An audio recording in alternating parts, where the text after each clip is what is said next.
What's going on, YouTube? It's your boy Mike Jeezy here, coming at you with a segment that I'll call the Weekend Update. I guess that'll be a tentative title, but basically, like every Monday, I'd like to talk about, any events that happened over the weekend and talk about the results and see if there's any trends or anything that I see. So we're going to dive right in to Magic, what happened in the Magic realm. Let's see, so in Magic we had a series of PPTQs and like small events like that, and we also had the Star City game in Syracuse, New York. So I went ahead and got a distribution for the top 16. I know a lot of Magic players like just focus on the top 8, and I can admit I'm kind of guilty of that too, but I thought about it and like, well, maybe we should expand out a little bit, and looking at the top 16 might give us a better overall picture of the format than just looking at the top 8. Excuse me. So in the top 8, we saw 5 green-red decks. There's actually, more green-red decks, but the green-red, this is the version running Thunderbreak Regent and Stormbreath Dragon, and kind of like the slightly bigger version also runs Crater's Claw. So we saw 5 of those in the top 16. And then we saw 3 copies of red splashing green. So in a sense this is red-green as well, but red splash green is more like it's more like mono red that splashes green for Atarka's command and like a few other like removable things like that. You can kind of like, in a way, I consider it like kind of mono red, but it, basically just splashes green for the command and a few other things in the sideboard. And we saw 3 of those. We saw 3 Abzan aggro decks. We saw 1 Temur, 1 mono red. It's just a pure mono red. We saw 1 Bant heroic. This is basically the blue-white heroic deck, but it's splashed green for Dramoka's command. We saw 1 Jund, ran by Gerard Fabiano, and we saw 1 Jeskai. So here you can see the top 16 distribution. We see 8 different decks within the top 16. Standard right now is very diverse. It seems like every week, like almost every week, there's a different Star City games, and each week, like, you could say like the flavor of the week changes. Like one week it might be Abzan, one week it might be Jeskai. This week it was definitely red-green, and we saw a lot of breakout stars, definitely with like Thunderbreak Regent. So I went ahead and took it a step further and decided to see like what were the most played cards within the top 16. So coming in at number 1, we have Goblin Rabblemaster at 26 copies in the main deck within the top 16 decks.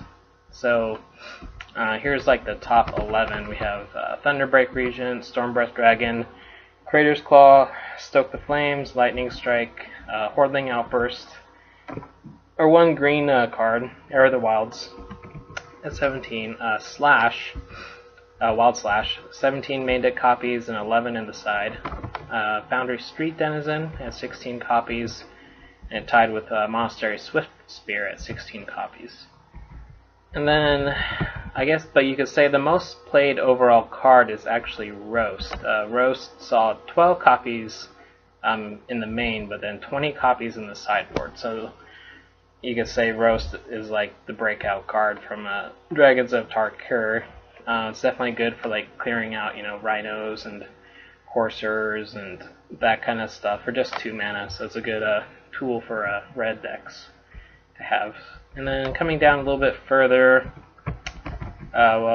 one thing I saw that was interesting was Searing Blood. It only saw 1 copy in the main, but it saw 11 in the sideboard. So I didn't list like every single card that people played. Like if I knew it was only going to be in 1 deck, I didn't bother. But definitely, within the top 11, like only 1 is green and everything else is red. So definitely this week it was a huge win for green-red base decks. And well, I played in the PPTQ at a comic book shop. I did pretty bad. To be honest, like I was anticipating a lot of aggro because going to like Tuesday tourneys and like Friday tourneys and stuff, like you'd see tons of mono red and like mono white and blue white and all these like aggro decks. I'm like, okay, I'm not gonna get, I don't want to lose to aggro, so I like decided pretty heavy for it. I played Absent aggro, by the way. Or it's kind of like a Absent aggro slash mid-range blend. Wasn't quite aggro, but wasn't the control build either. But first round I played Sultai. Went to game 3, and the guy got fairly lucky by drawing into a Garrick, which destroyed my Rhino, to make him restabilized. Had to play another Rhino just to try to put pressure, but then he Garricked that as well. So that's 10 life right there, and he just stabilized really well, and I couldn't deal with all that, so I lost. And then round 2, played Green-White Devotion. The guy I played had won he won the last PTQ.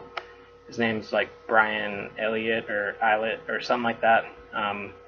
Took him to game 3 too, and I was like in really good position game 3, but he had like between Death Mist Raptors and Mastery of the Unseen or something like that, like he was basically comboing off his Death Mist Raptors to just keep getting, Raptor out there, and I couldn't deal with basically recurring Death Touch monsters over and over, so I lost that one. So I was 0-2 at that point. I was ready to drop, but like Corey and Shigs were like still somewhat in it, so I just decided to play another round. Played like a green-white warrior aggro deck or something, and just it wasn't too hard of a matchup. Like, yeah, I have enough removal and stuff, and my side helped. But like I said, I was ready for aggro, but yeah, when you face 2 controlled / mid-range decks in the first 2 rounds, it kind of sets you behind. So yeah, next week we have, or this coming weekend, we have the Star City Games in Coeur d'Alene. I guess it's a States thing.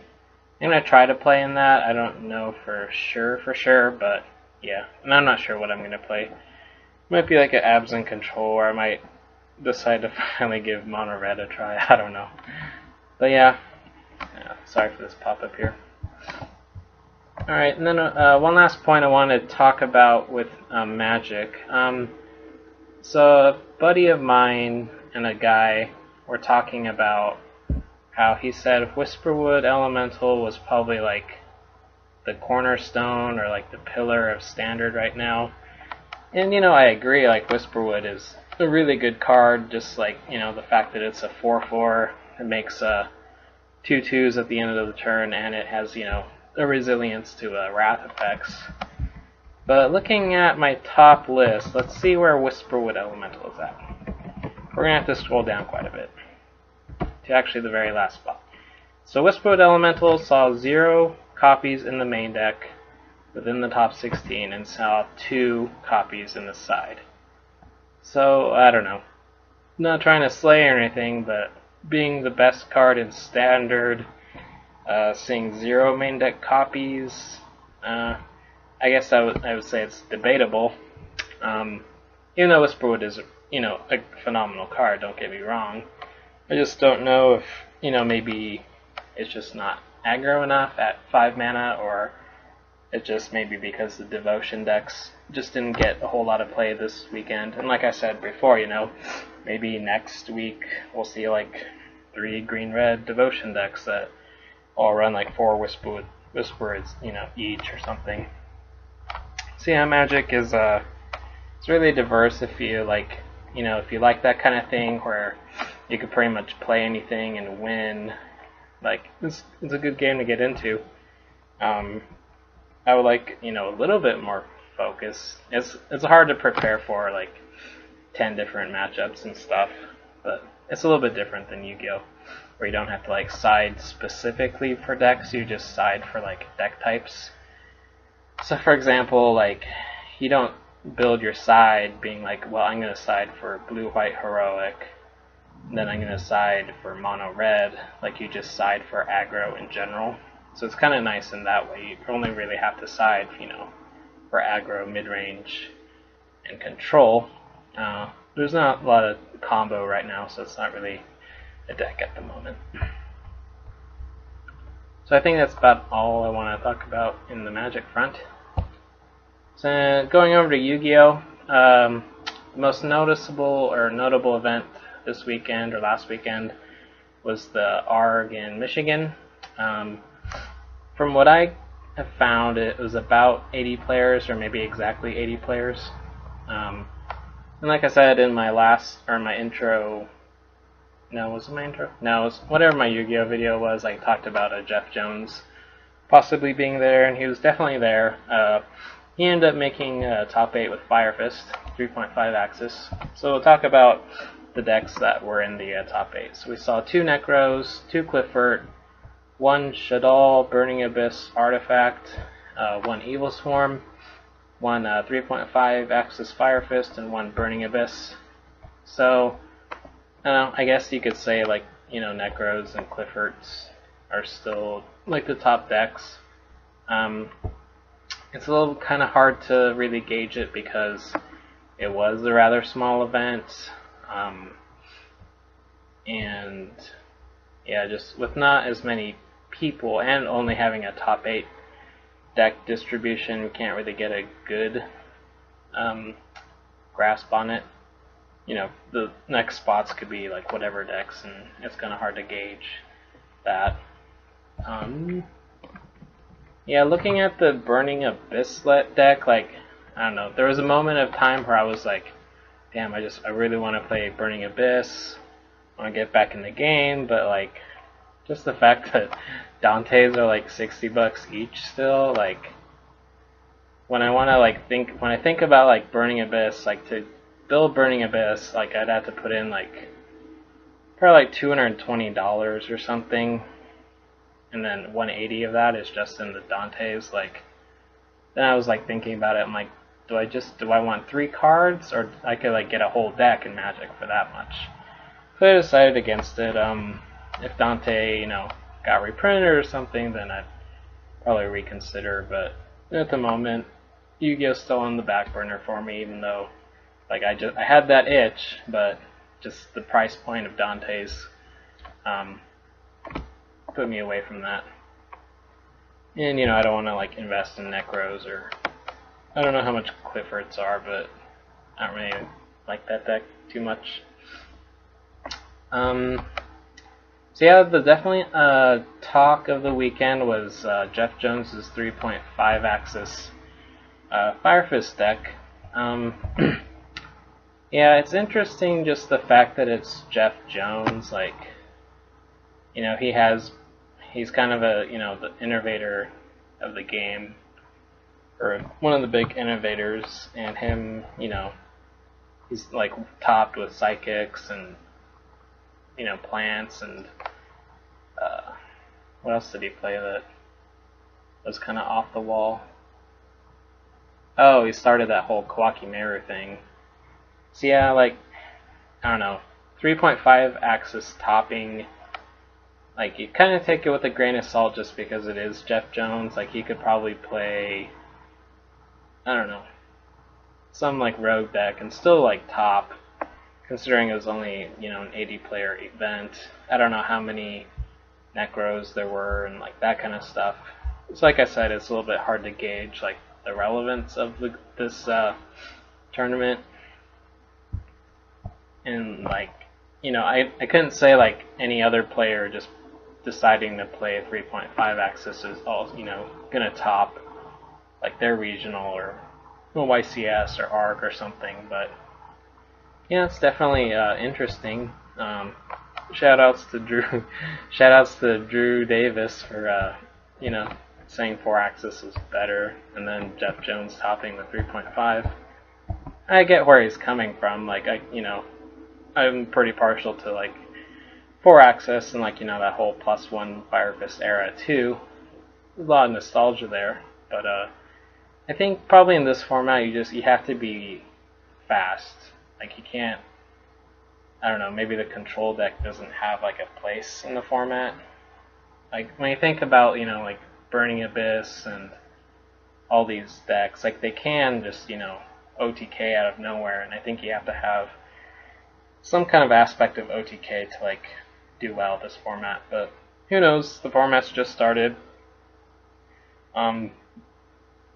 Judging from regional events, on my YouTube feed, like I see all the different big name YouTubers posting like deck lists and stuff, and from what I could tell, like I've seen probably like a little bit of everything, and I've seen Ritual Beasts, Satellas, Shadalls, Cliffords, and all these rogue decks and stuff. So maybe for the time being, like there's a decent amount of diversity. But I guess we'll see what happens as time goes by this format. So next week is YCS Chicago. I looked up the date for the World Superstar set, and that comes out after YCS Chicago. So I guess you could say YCS Chicago it'll have some relevancy, but it'll have that asterisk by it, the grain of salt factor. Where I don't know what's in Superstars besides the Star Seraph that might actually affect the game.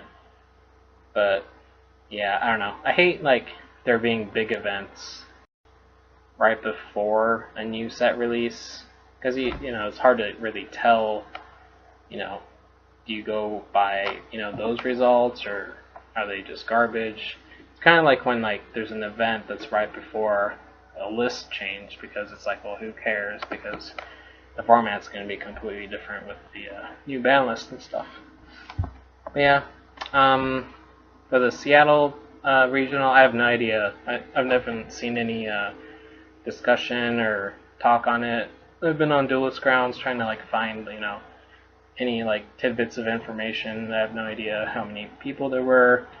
I don't know if anyone even got their invite. I don't think anyone topped, or we would have or I would have seen it on Facebook or something. But yeah, we have the Spokane Regional coming up. I'll be judging that event. I need to start studying a little bit here and there. But yeah. And finally, we'll talk about Hearthstone. Hearthstone, there aren't really I don't know. Blizzard needs to step up the tournament scene for that game, or there being actual big events. But what we can talk about with Hearthstone, last Tuesday, the new expansion or mini expansion side quest thing, Blackrock Mountain, came out. I beat the first wing. I think I was able to do it with just Druid for all the 3 missions. And yeah, so we can see so on HearthstoneTopDeck.com they have this metagame breakdown thing where each time there's a new patch or something, when the game gets revised, they break down the percentage of decks that we see in deck lists. Now I'm going off by memory. I think in the previous patch, Druid was at 26%. It's gone down to 20, and you can go down the list here. And I don't know if this is a direct correlation with tiers. I guess you probably would say that, because you couldn't say Priest, when it shows up in 4% of deck lists, that is the best deck. But it's just because there's 20% of people playing Druid doesn't also necessarily mean it's the best deck. But it's I don't know, it's about all we can go off of for the time being. From what I remember, Mage has gone up, but it's still the second, and Rogue is about the same from what I remember. And then everything else kind of looks the same. It's just I think Druid went down a few percentage, and then Mage probably went up. This is kind of interesting because, you know, I thought Mage was kind of going down because people were adapting to it. And I don't think any of the new stuff has affected it, but we only get like 5 cards a week or something like that until tomorrow when it should be tomorrow when we get the next wing. We'll get a few more cards. But yeah, that's about all I can talk about with Hearthstone. I still haven't done that arena run yet with Mage, but I'm gonna try to get to that. It's on my plate of things to do. So yeah, I think that's about all the event talk I wanted to talk about this week, and we'll see what happens next week. Thank you and have a good day. Bye.